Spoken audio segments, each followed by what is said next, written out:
आज हम इस वीडियो में उपन्यास सम्राट मुंशी प्रेमचंद के लोकप्रिय उपन्यास कर्मभूमि के 19वें भाग से परिचित होंगे। लेकिन इससे पहले हम पिछले भाग यानी 18वें भाग के सारांश पर एक नजर डालें। अमरकांत सकीना को अपनाना चाहता है, किंतु लाला समरकांत इसके लिए राजी नहीं होते हैं। इसलिए अमरकांत घर छोड़कर अज्ञात स्थान को चला जाता है।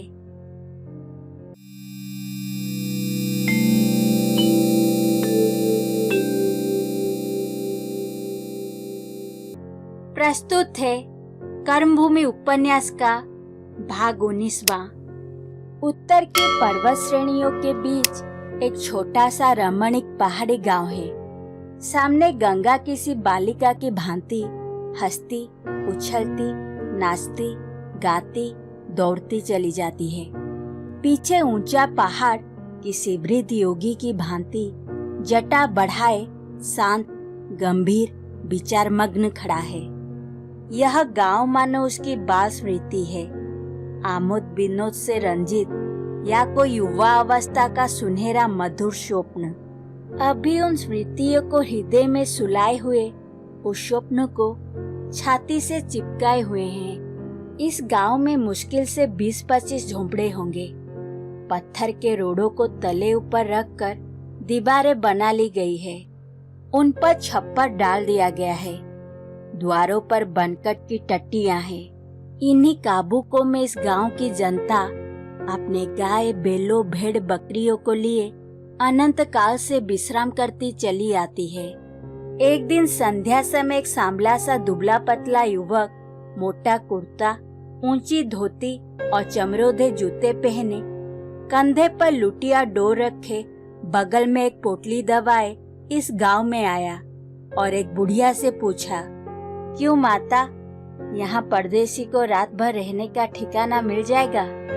बुढ़िया सिर पर लकड़ी का गट्ठा रखे एक बूढ़ी गाय को हार की ओर से हाँकती चली आती थी। युवक को सिर से पांव तक देखा, पसीने में तर, सिर और मुंह पर गर्द जमी हुई, आंखें भूखी, मानो जीवन में कोई आश्रय ढूंढता फिरता हो। दयाद्र होकर बोली, यहाँ तो सब रेदास रहते हैं भैया। अमरकांत इसी भांति महीनों से देहातों का चक्कर लगाता चला आ रहा है। लगभग 50 छोटे बड़े गांव को वो देख चुका है। कितने ही आदमियों से उसकी जान पहचान हो गई है, कितने ही उसके सहायक हो गए हैं, कितने ही भक्त बन गए हैं। नगर का वो सुकुमार युवक दुबला तो हो गया है, पर धूप और लू, आंधी और वर्षा, भूख और प्यास सहने की शक्ति उसमें प्रखर हो गई है। भावी जीवन की यही उसकी तैयारी है, यही तपस्या है। वो ग्रामवासियों की सरलता और सहृदयता, प्रेम और संतोष से मुग्ध हो गया है। ऐसे सीधे साधे मनुष्यों पर आए दिन जो अत्याचार होते रहते हैं, उन्हें देखकर उसका खून खोल उठता है। जिस शांति की आशा उसे देहाती जीवन की ओर खींच लाई थी, उसका यहाँ नाम भी न था। घोर अन्याय का राज्य था और अमर की आत्मा इस राज्य के विरुद्ध झंडा उठाए फिरती थी। अमरकांत ने कहा, मैं जात पात नहीं मानता माताजी। जो सच्चा है वो चमार भी हो तो आदर के योग्य है। जो दगाबाज, झूठा, लंपट हो वो ब्राह्मण भी हो तो आदर के योग्य नहीं। लाओ, लकड़ियों का गट्ठा मैं लेता चलूं। उसने बुढ़िया के सिर से गट्ठा उतारकर अपने सिर पर रख लिया। बुढ़िया ने आशीर्वाद देकर पूछा, कहाँ जाना है बेटा? यूं ही मांगता खाता हूँ माता, आना जाना कहीं नहीं है। रात को सोने की जगह तो मिल जाएगी। जगह की कौन कमी है भैया, मंदिर के चौतरे पर सोए रहना। किसी साधु संत के फेरे में तो नहीं पड़ गए हो? मेरा भी एक लड़का उनके जाल में फंस गया, फिर कुछ पता न चला। अब तक कई लड़कों का बाप होता। दोनों गांव में पहुंच गए। बुढ़िया ने अपनी झोंपड़ी की टट्टी खोलते हुए कहा, लाओ, लकड़ी रख दो यहाँ, थक गए हो, थोड़ा सा दूध रखा है, पी लो। और सब गोरू तो मर गए बेटा, यही गाय रह गई है। एक पाँव भर दूध देती है, खाने को तो पाती नहीं, दूध कहाँ से दे। अमरकांत ऐसे सरल स्नेह के प्रसाद को अस्वीकार ना कर सका। झोपड़ी में गया तो उसका हृदय कांप उठा, मानो दरिद्रता छाती पीट पीट कर रो रही है।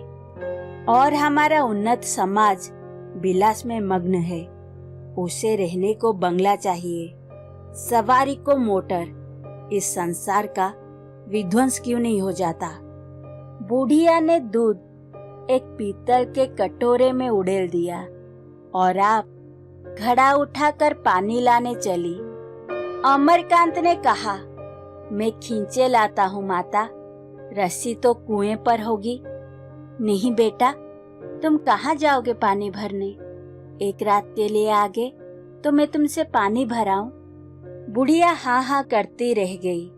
अमरकांत घड़ा लिए कुएं पर पहुंच गया। बुढ़िया से ना रहा गया, वो भी उसके पीछे पीछे गई। कुएं पर कई औरतें पानी खींच रही थी।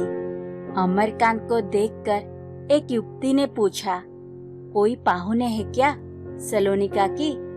बुढ़िया हंसकर बोली, पाहुने होते तो पानी भरने कैसे आते, तेरे घर भी पाहुने ऐसे आते हैं।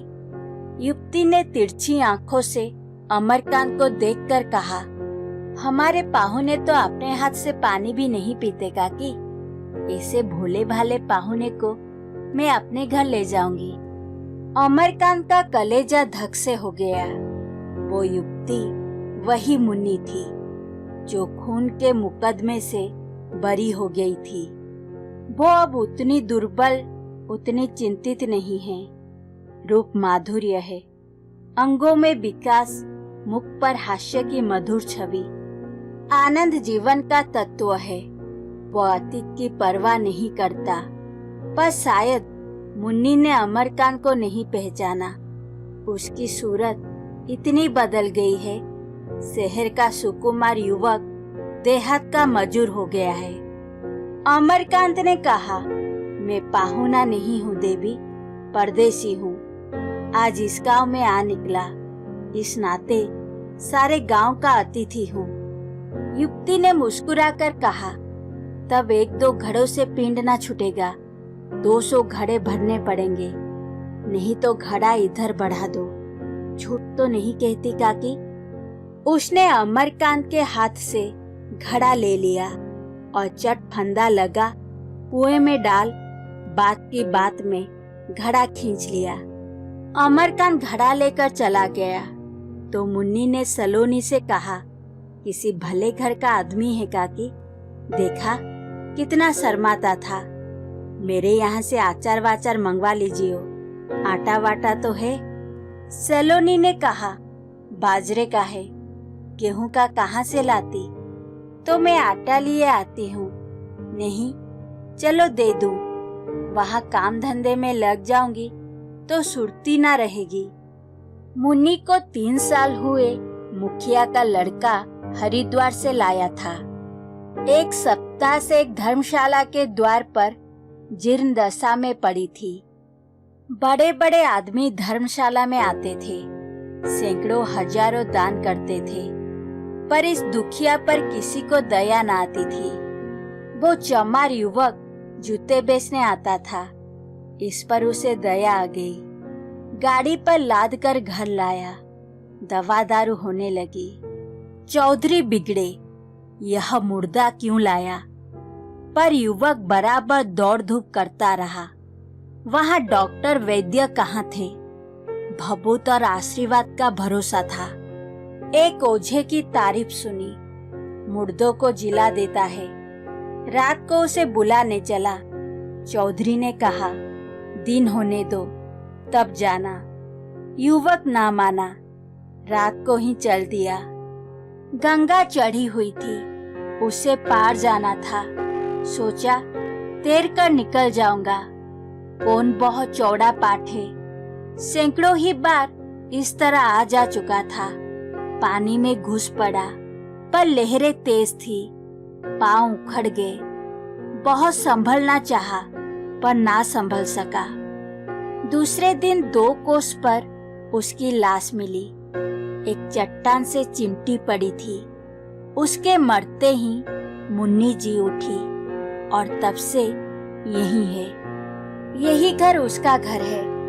यहाँ उसका आदर है, मान है। वो अपनी जात पात भूल गई, आचार विचार भूल गई और ऊंच जाति ठकुराइन अछूतों के साथ अछूत बनकर आनंद पूर्वक रहने लगी।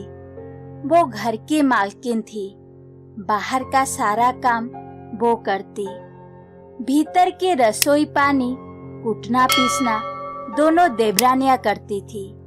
वो बाहर ही ना थी, चौधरी की बड़ी बहू हो गई थी। सलोनी को ले जाकर मुन्नी ने थाल में आटा, आचार और दही रख कर दिया, पर सलोनी को यह थाल लेकर घर जाते ला जाती थी।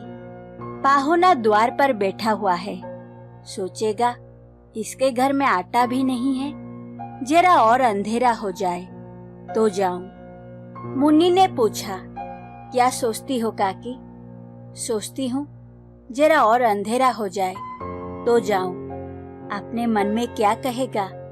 चलो मैं पहुंचा देती हूँ। कहेगा क्या? क्या समझता है यहाँ धना सेठ बसते हैं?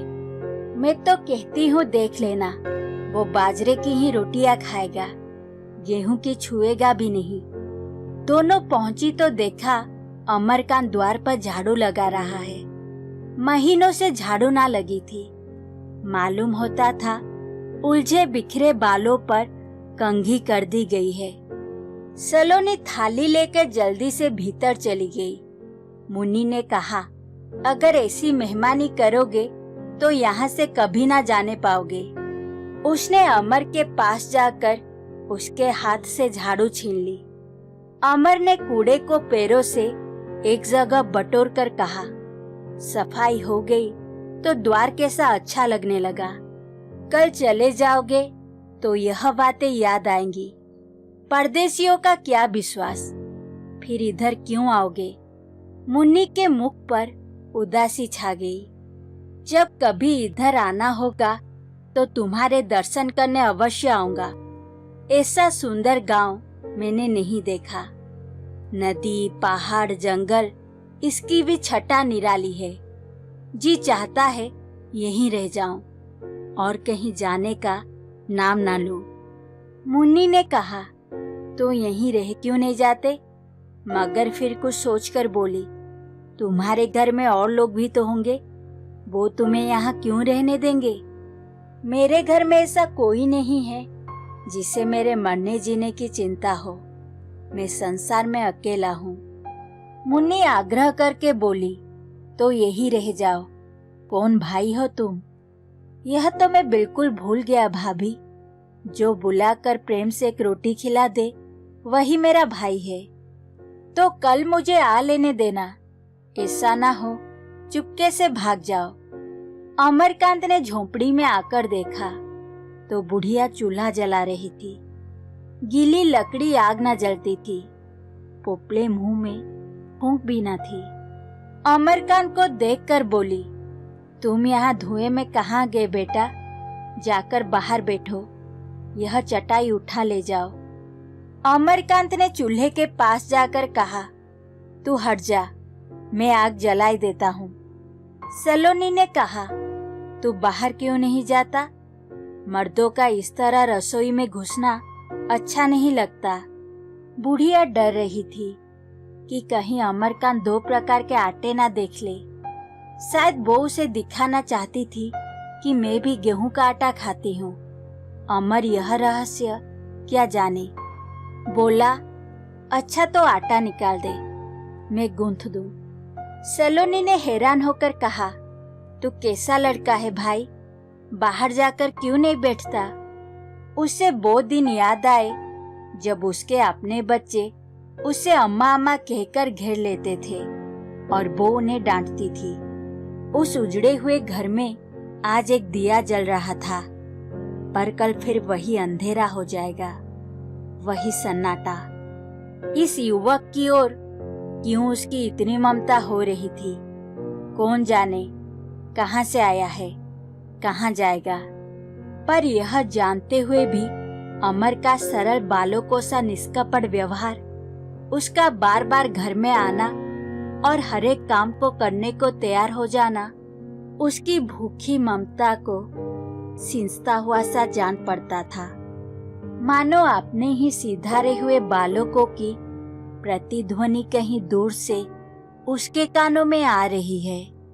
एक बालक लालटेन लिए कंधे पर एक दरी रखे आया और दोनों चीजें उसके पास रखकर बैठ गया। अमरकांत ने पूछा, दरी कहाँ से लाए? काकी ने तुम्हारे लिए भेजी है। वही काकी जो अभी आई थी?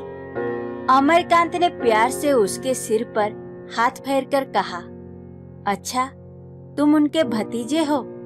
तुम्हारी काकी कभी तुम्हें मारती तो नहीं? बालक सिर हिलाकर बोला, कभी नहीं। वो तो हमें खिलाती है, दुर्जन को नहीं खिलाती। वो बड़ा बदमाश है। अमरकांत ने मुस्कुराकर पूछा, कहाँ पढ़ने जाते हो? बालक ने कहा, कहाँ जाए, हमें कौन पढ़ाए, मदरसे में कोई जाने तो देता नहीं। एक दिन दादा दोनों को लेकर गए थे। पंडित जी ने नाम लिख लिया, पर हमें सबसे अलग बैठाते थे। सब लड़के हमें चमार चमार कहकर चिढ़ाते थे। दादा ने नाम कटा लिया। अमर की इच्छा हुई चौधरी से जाकर मिले। कोई स्वाभिमानी आदमी मालूम होता है। पूछा, तुम्हारे दादा क्या कर रहे हैं? बालक ने लालटेन से खेलते हुए कहा, बोतल लिए बैठे हैं, भुने चने धरे हैं, बस अभी बकझक करेंगे, खूब चिल्लाएंगे, किसी को मारेंगे, किसी को गालियां देंगे। दिन भर कुछ नहीं बोलते, जहां बोतल चढ़ाई कि बक चले। अमरकांत ने इस वक्त उनसे मिलना उचित न समझा। सलोनी ने पुकारा, भैया रोटी तैयार है, आओ गरम गरम खा लो। अमरकांत ने हाथ मुंह धोया और अंदर पहुंचा। पीतल की थाली में रोटियां थी, पथरी में दही, पत्ते पर अचार, लोटे में पानी रखा हुआ था। थाली पर बैठकर बोला, तुम भी क्यों नहीं खाती? तुम खा लो बेटा, मैं फिर खा लूंगी। नहीं, मैं यह ना मानूंगा, मेरे साथ खाओ। रसोई जूठी हो जाएगी कि नहीं? हो जाने दो, मैं ही तो खाने वाला हूँ। रसोई में भगवान रहते हैं, उसे जूठी ना करनी चाहिए, तो मैं भी बैठा रहूंगा। भाई तू बड़ा खराब लड़का है। रसोई में दूसरी थाली कहाँ थी? सलोनी ने हथेली पर बाजरे की रोटियां ले ली और रसोई के बाहर निकल आई। अमरकांत ने बाजरे की रोटियां देख ली। बोला, यह ना होगा काकी, मुझे तो यह फुलके दे दिए, आप मजेदार रोटियां उड़ा रही है। तू क्या बाजरे की रोटियां खाएगा बेटा? एक दिन के लिए आ पड़ा तो बाजरे की रोटियां खिलाऊं। मैं तो मेहमान नहीं हूँ, यही समझ लो कि तुम्हारा खोया हुआ बालक आ गया है। पहले दिन उस लड़के की भी मेहमानी की जाती है। मैं तुम्हारी क्या मेहमानी करूंगी बेटा? रूखी रोटियां भी कोई मेहमानी है? ना दारू ना शिकार। मैं तो दारू शिकार छूता भी नहीं काकी। अमरकांत ने बाजरे की रोटियों के लिए ज्यादा आग्रह न किया। बुढ़िया को और दुख होता। दोनों खाने लगे। बुढ़िया यह बात सुनकर बोली, इस उम्र में तो भक्तई नहीं अच्छी लगती बेटा, यही तो खाने पीने के दिन है। भक्तई के लिए तो बुढ़ापा है ही। भगत नहीं हूँ काकी, मेरा मन नहीं चाहता। माँ बाप भगत रहे होंगे। हाँ, वो दोनों जने भगत थे। अभी दोनों है ना। अम्मा तो मर गई, दादा है, उनसे मेरी नहीं पटती। तो घर से रूठ कर आए हो? एक बात पर दादा से कहा सुनी हो गई। मैं चला आया। घरवाली तो है ना? हाँ, वो भी है। बेचारी रो रो कर मरी जाती होगी। कभी चिट्ठी लिखते हो? उसे भी मेरी परवाह नहीं है काकी। बड़े घर की लड़की है, अपने भोग विलास में मग्न है। मैं कहता हूँ चल किसी गांव में खेती बाड़ी करे, उसे शहर अच्छा लगता है। अमरकांत भोजन कर चुका तो अपनी थाली उठा ली और बाहर आकर मांजने लगा। सलोनी भी पीछे पीछे आकर बोली, तुम्हारी थाली मैं मांज देती तो छोटी हो जाती। अमरकांत ने हंसकर कहा, तो क्या मैं अपनी थाली मांजकर छोटा हो जाऊंगा? यह तो अच्छा नहीं लगता कि एक दिन के लिए कोई आया तो थाली मांजने लगे। अपने मन में सोचते होंगे, कहाँ इस भिखारिन के यहाँ ठहरा। अमरकांत के दिल पर चोट न लगे इसलिए वो मुस्कुराई। अमरकांत ने कहा, भिखारिन के सरल पवित्र स्नेह में जो सुख मिला वो माता की गोद के सिवा और कहीं नहीं मिल सकता था काकी। उसने थाली धोकर रख दी और दरी बिछाकर जमीन पर लेटने ही जा रहा था कि 15-20 लड़कों का एक दल आकर खड़ा हो गया। 2-3 लड़कों के सिवाय और किसी के शरीर पर साबुत के कपड़े ना थे। अमरकांत कुतूहल से उठ बैठा, मानो कोई तमाशा होने वाला है। जो बालक अभी दरी लेकर आया था आगे बढ़कर बोला, इतने लड़के हैं हमारे गांव में, 2-3 लड़के नहीं आए, कहते थे वो कान काट लेंगे। अमरकांत ने उठकर उन सभी को कातर में खड़ा किया और एक एक का नाम पूछा। फिर बोला, तुम में से जो जो रोज हाथ मुंह धोता है अपना हाथ उठाए। किसी लड़के ने हाथ ना उठाया। यह प्रश्न किसी की समझ में न आया। अमरकांत ने आश्चर्य से कहा, तुम में से कोई रोज हाथ मुंह नहीं धोता?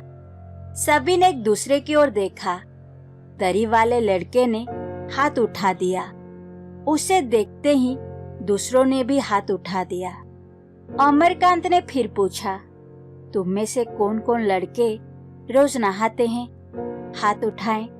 पहले किसी ने हाथ ना उठाया, फिर एक एक करके सबने हाथ उठा दिए।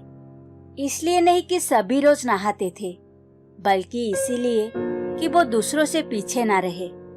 सलोनी खड़ी थी, बोली, तू तो महीने भर में भी नहीं नहाता रे जंगलिया, तू क्यों हाथ उठाए हुए है?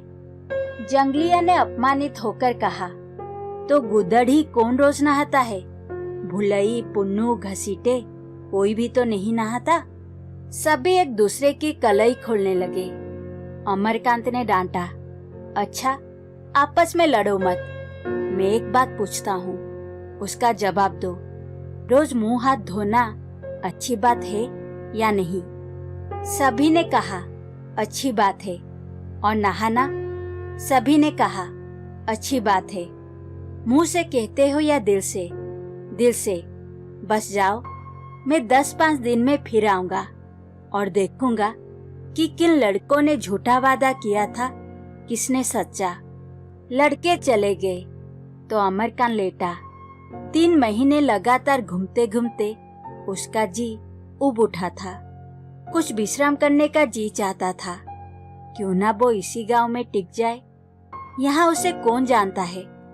यहीं उसका छोटा सा घर बन गया। सकीना उस घर में आ गई। गाय, बैल और अंत में नींद भी आ गई। आशा करती हूँ कि आप मेरे प्रयास को पसंद करेंगे। अच्छा लगने पर वीडियो को लाइक और चैनल को सब्सक्राइब कीजिए। धन्यवाद।